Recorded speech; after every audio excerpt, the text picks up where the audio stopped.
Hi guys, today I just wanted to talk about cooking garbanzo beans. Obviously I cook it for hummus, but you can use it in a lot of different ways. Salads, on top of rice, in shakes, we'll talk about that later. So any kind of dried chickpea, I try to look for either really small chickpeas, or you can look for a no peel dried chickpea at an Indian grocery store. We'll talk about that later too. So I soak that overnight and I cook it in a pressure cooker. You can buy a pressure cooker at an Indian grocery store.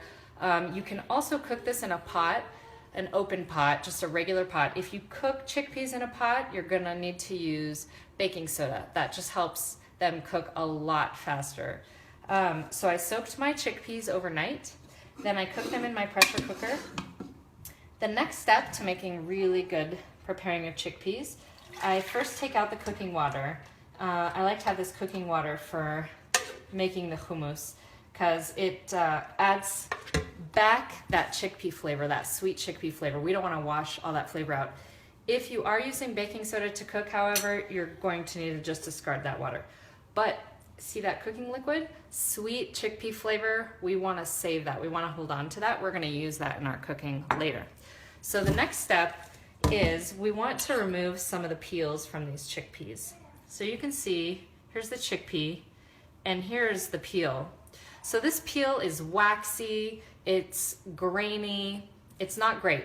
So if you can do this extra step, if you have time, this is gonna actually help your hummus last longer, taste better, and have better texture. So you're gonna wanna remove this peel, and an easy way to do it is put it in your sink under the tap and run cold water under it.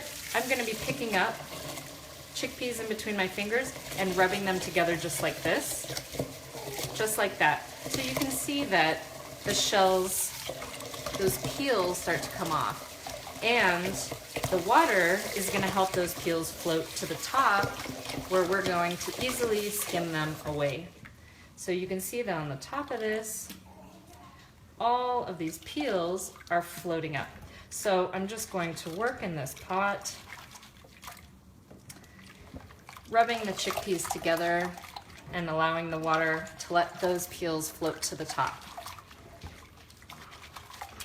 And I'm not being too gentle. I'm not worried about crushing up some of these chickpeas because most of them are going to get mashed up in hummus anyways.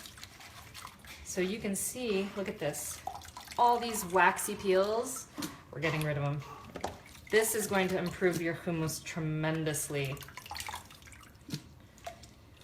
So really, you can do this for as long as you want or as short as you want, kind of depending on the time that you have. But look at that. We're gonna take all of this off.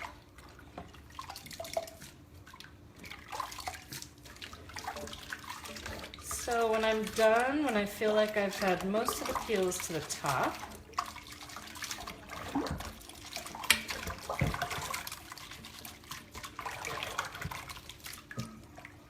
finish skimming that water, dumping it out. And you can see there's a little bit more peels, but we're going to have a much cleaner hummus. It's going to be sweeter and the texture is going to be amazing.